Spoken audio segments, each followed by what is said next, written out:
क्षेत्रफल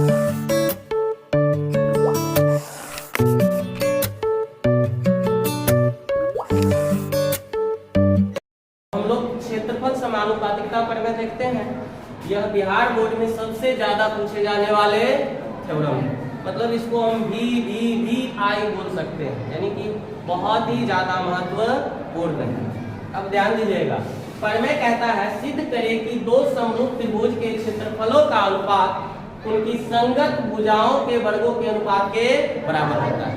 इसमें दोनों त्रिभुज क्या है? समरूप है, और इसके क्षेत्रफल का अनुपात जो होगा भुजाओं के वर्गों के अनुपात के बराबर होता है। तो दो समरूप त्रिभुज हम लोग बनाते हैं।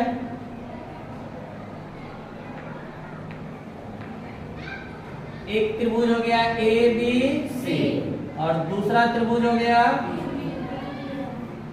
त्रिभुज DEF हो गया। तो हम लोग इसको माना कि याद नहीं रखते हैं, जो हम लोग बनाए हैं उसी को क्या करते हैं? मान लेते हैं। तो माना कि ABC तथा DEF दो त्रिभुज है। इसमें कंडीशन लगा हुआ है, जहां ये दोनों त्रिभुज क्या है? समरूप। ये दोनों त्रिभुज क्या है? जहां त्रिभुज ABC समरूप होगा त्रिभुज DEF के, समरूप होगा त्रिभुज DEF। तो ये हमको कह रहा है कि दोनों त्रिभुज क्या है? समरूप है। तो हमको सिद्ध क्या करना है? ध्यान दीजिएगा, प्रूव डैट। तो सिद्ध करना है कि त्रिभुज ABC का क्षेत्रफल, त्रिभुज ABC का और बट्टे त्रिभुज DEF का क्षेत्रफल, DEF का, और यह बराबर होगा संगत। इसमें कौन भुजा है ये तो नहीं कह रहा है ना, यह कोई भी दो भुजा संगत भुजा ले सकते हैं। ध्यान दीजिएगा, संगत भुजा होगा। कौन सी भुजा होगा? AB लिए तो DE, BC लिए तो DF, AC लिए तो DF, यानी संगत कोई भी भुजा के वर्ग के क्या अनुपात के बराबर होगा। तो हम लोग यहाँ ले लेते हैं AB² बट्टे DE², या यहाँ पर ले सकते हैं BC² बट्टे EF²। कोई दिक्कत? लीजिए। तो अब यहाँ पर हम लोग लेते हैं रचना। क्या लेंगे? रचना। आपको बताते हैं कि फिगर में हम ऊपर से जो भी इसमें क्रिया करेंगे वो सब किसमें आ जाएगा? रचना में। तो क्या कर रहे हैं सो देखिए, A से एक लंब डाल देते हैं, क्या? AB। A से एक लंब डाल दिए AD, और D तो लिए हुआ है ना, AP कर दीजिए। A से एक लंब क्या डाल दिए? AP। और D से एक लंब डाल दीजिए DQ। क्या लंब डाल देंगे? DQ। एक लंब डाल देंगे DQ। तो इसको कहाँ लिखेंगे? रचना में। AP लंब BC तथा D त्रिभुज नहीं देते हैं, DQ लंब EF, DQ लंब EF खींचते हैं, EF खींचते हैं। ये हो गया रचना। अब हम लोग इसको प्रूफ करेंगे। तो सबसे पहले ये दोनों त्रिभुज क्या है? समरूप। दोनों त्रिभुज क्या है? समरूप है। तो लेंगे प्रूफ में, दिया है त्रिभुज ABC समरूप है त्रिभुज DEF। ये तो हमको पहले दे दिया है कि दो समरूप त्रिभुज है, तो दोनों त्रिभुज क्या होगा? समरूप है। तो समरूप त्रिभुज के संगत भुजाओं का अनुपात समान होता है, और संगत कोण भी क्या होते हैं?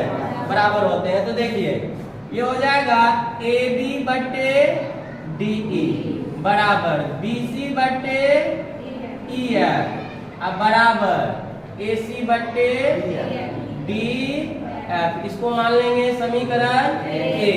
और कोण भी क्या होते हैं? इसके समान होते हैं। तो कोण ले लीजिए, कोण A के बराबर कौन चला जाएगा? D। तो यानी कि कोण A बराबर कोण D, कोण B बराबर कोण E, तथा क्या आ जाएगा? कोण C बराबर कोण F। इसको क्या ले लेंगे? समीकरण 2। इसको समीकरण दो। तो देखिए इसको क्या मान लिए समीकरण दो। तो अब लेते हैं इसीलिए त्रिभुज ABC का क्षेत्रफल, त्रिभुज ABC का क्षेत्रफल। इससे पहले अगर एक लाइन बढ़ाना चाहेंगे तो हम लोग ले सकते हैं त्रिभुज ABC में लंब देखिए क्या है, AP लंब है BC। ये इसलिए लिख दिए कि आपको लंब देने पर ऊंचाई लेने में आसान होता है। तो देखिए तो त्रिभुज ABC का क्षेत्रफल, ABC का बराबर क्या होगा, 1/2 गुने आधार गुने शीर्ष लंब। आधार गुने क्या होता है, तो यह त्रिभुज ABC का क्षेत्रफल, त्रिभुज ABC का क्षेत्रफल। देखिए इसमें ABC में आधार क्या है BC और शीर्ष लंब कौन है AP। शीर्ष लंब कौन है AP। तो लेते हैं 1/2 गुने BC और गुने क्या हो जाएगा AP। इसको मान लेंगे समीकरण 3। इसको क्या मान लेंगे समीकरण 3। तथा अब आ जाइए इस त्रिभुज में, त्रिभुज DEF में, इसमें शीर्ष लंब कौन है DQ। शीर्ष लंब कौन है DQ। तो देखिए त्रिभुज DEF में क्या है DQ लंब है EF। DQ लंब क्या है, तो इसीलिए त्रिभुज DEF का क्षेत्रफल, DEF का क्षेत्रफल। दोबारा फॉर्मूला नहीं लिखते हैं, क्या हो जाएगा 1/2 गुने आधार। आधार इसका क्या है EF है। आधार क्या है EF गुने शीर्ष लंब इसका क्या है DQ। शीर्ष लंब क्या है DQ। इसको क्या मान लेंगे समीकरण 4। इसको क्या मान लेंगे। अब देखिए यहाँ पर का स्टेप जो है आपको ध्यान देने के लिए सिद्ध क्या करना है उसको देखना होगा। हमको दे रहा है कि ABC का क्षेत्रफल ऊपर है और DEF का क्षेत्रफल क्या है। तो देखिए गौर से समीकरण 3 में अगर 4 से भाग देते हैं तो ये ऊपर या नीचे आता है, ये चीज ध्यान रखिएगा। समीकरण 3 में 4 से भाग देने पर, 4 से भाग देने पर, तो देखिए क्या है त्रिभुज ABC का क्षेत्रफल, ABC का बट्टा में क्या है त्रिभुज DEF का क्षेत्रफल। DEF का क्या है अब बराबर इसमें देखिए क्या आया है 1/2 गुने BC गुने AP और बट्टा में इसमें क्या है 1/2 गुने EF और गुने DQ। अब देखिए 1/2 से 1/2 क्या हुआ कैंसिल हो गया, तो क्या बचेगा त्रिभुज ABC का क्षेत्रफल, ABC का बट्टे त्रिभुज DEF का क्षेत्रफल, DEF का क्षेत्रफल बराबर इधर क्या बचा BC/EF गुने AP/DQ। इसको मान लेंगे समीकरण 5। जितना समीकरण लेकर के चलिएगा उतना आपको मान बैठाने में आसान होता है। एक पार्ट हमारा इस थ्योरम का क्लियर हो गया। दूसरा क्या करेंगे ध्यान देना है कि एक त्रिभुज देखिए लंब लेने से इसमें छोटा छोटा त्रिभुज बन रहा है, तो ले लेंगे त्रिभुज APB, कोई भी ले सकते हैं, त्रिभुज APC भी ले सकते हैं और इसमें से लेंगे DQE या इच्छा है तो ले लीजिए DQF। किसी भी त्रिभुज को लेकर के हम निकाल सकते हैं। तो आइए फिर लेंगे, चलिए देखिए फिर लेते हैं पुनः, क्या करेंगे पुनः इसमें से कौन सा त्रिभुज लेते हैं APB। कौन सा त्रिभुज लेंगे APB, त्रिभुज APB तथा इसमें से कौन सा त्रिभुज लेंगे DQE, त्रिभुज DQE में दो कंडीशन है, देखिए गौर से, दोनों लंब है तो दोनों के द्वारा बना हुआ कोण कितना डिग्री है 90 डिग्री। दोनों के द्वारा बना हुआ कोण 90 डिग्री है। तो हम इसमें यह भी दे सकते हैं कि दोनों त्रिभुज समकोण त्रिभुज है इसलिए समरूप होगा, इसलिए क्या होगा समरूप। दूसरा ये कोण तो जो है दोनों में बराबर है 90 डिग्री है और ये कोण दोनों में हमको समीकरण 2 में दिया हुआ है कि क्या है बराबर। यहाँ से भी हम समरूपता सिद्ध कर सकते हैं। तो देखिए कोण ADB बराबर हो जाएगा कोण, सॉरी AD दे दिए, ध्यान दीजिएगा P है वहां पर, क्या है सभी में APB, ध्यान दीजिए APB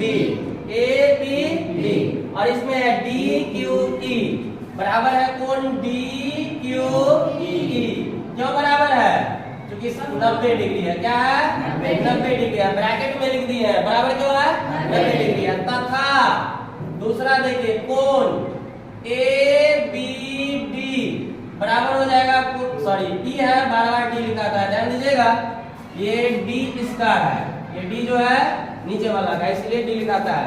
तो ABP बराबर है त्रिभुज DEQ। ले लेंगे समीकरण 2 से, समीकरण 2 से देखिए, समीकरण 2 में से लिए है ना कि कोण B बराबर क्या है कोण P, यही कोण है ना दोनों में, ये दोनों कोण आपस में क्या है बराबर है। तो इसीलिए AA समरूपता से अगर इतना न लिखना हो तो डायरेक्ट लिख देंगे दोनों त्रिभुज समकोण त्रिभुज है, इसलिए दोनों समरूप होगा। तो समरूप त्रिभुज के संगत भुजाओं का अनुपात क्या होता है समान होता है। तो इसका संगत भुजा लीजिए, AB बट्टे क्या हो जाएगा DE। तो देखिए AB बट्टे DE बराबर ले रहे हैं AP बट्टे DQ। तो AP बट्टे DQ, AP बट्टे, इसको भी मान लेते हैं समीकरण 6, समीकरण 6। अब देखिए तथा, यहाँ पे लिख देते तथा हटाइए, समीकरण 1 से, समीकरण 1 से, समीकरण 1 में देखिए क्या कहता है, AB बट्टे DE बराबर है BC बट्टे EF, है या नहीं है। AB बट्टे DE बराबर है BC बट्टे EF, तो हम इसको लिख देते हैं AB बट्टे DE बराबर है BC बट्टे EF, इसको मान लेंगे समीकरण 7। समीकरण ही नहीं कि ज्यादा कम लेने से सही और गलत, हमें समीकरण जितना ज्यादा लेंगे उतना आसान हो जाता है, उतना आसान होता है लेने में। तो देखिए समीकरण 6 एवं 7 से, 6 एवं, तो देखिए दोनों में AB बट्टे DE, AB बट्टे DE, दोनों एक दूसरे के जगह मान बैठाइए, एक दूसरे से कैंसिल हो जाएगा। तो क्या आ जाएगा यहाँ पर देखिए BC बट्टे EF बराबर क्या आ जाएगा AP बट्टे DQ, इसको भी मान लीजिए समीकरण 8। अब देखिए कहीं पर हमारा वैल्यू समीकरण 5 दिख रहा है, इसमें AP बट्टे DQ के जगह पर हम क्या डाल सकते हैं BC बट्टे EF। तो अब लीजिए समीकरण 5 एवं 8 से, 5 एवं 8, तो क्या आ जाएगा त्रिभुज ABC का क्षेत्रफल, ABC का क्षेत्रफल बट्टा त्रिभुज DEF का क्षेत्रफल, DEF का बराबर देखिए BC बट्टे EF और AP बट्टे DQ के जगह पर क्या पुट कर देंगे BC बट्टे EF। अब देखिए याद त्रिभुज ABC का क्षेत्रफल, ABC का बट्टा में क्या हो जाएगा त्रिभुज DEF का क्षेत्रफल, DEF का क्षेत्रफल बराबर गुना करेंगे तो क्या हो जाएगा BC स्क्वायर बट्टे EF का स्क्वायर। बोले थे कि कोई भी भुजा हो सकता है बराबर। दूसरी बात देखिए गौर से, BC बट्टे AB भी है और AC बट्टे DF भी है या नहीं है। तो अगर एक भुजा कोई आ गया तो इसको अगर वर्ग करेंगे दोनों ओर तो सभी भुजा के लिए आएगा। तो अब देखिए यहाँ पर हम यहाँ पे लिख देते हैं, जगह नहीं है, समीकरण 1 से, अब 1 से डायरेक्ट मान बैठाते हैं त्रिभुज ABC का क्षेत्रफल, ABC का बट्टे त्रिभुज DEF का क्षेत्रफल, DEF का बराबर देखिए क्या आता है BC बट्टे EF बराबर ही है AB बट्टे D। तो इसको हटा करके हम इसको डायरेक्ट लिखते हैं AB का स्क्वायर बट्टे DE का स्क्वायर। ये तो हमारा प्रूफ हो गया। लेकिन जब समीकरण 1 से लिए तो बराबर में हम तीनों भुजा को डाल देते हैं, कोई दिक्कत नहीं हो। तो बराबर आ जाएगा BC स्क्वायर बट्टे EF का स्क्वायर बराबर हो जाएगा AC स्क्वायर बट्टे DF का स्क्वायर। तो इसको ध्यान से देखिएगा और ये आपको जो है सबसे ज्यादा संभावना बनती है 2020 के एग्जाम में पूछे जाने की। धन्यवाद।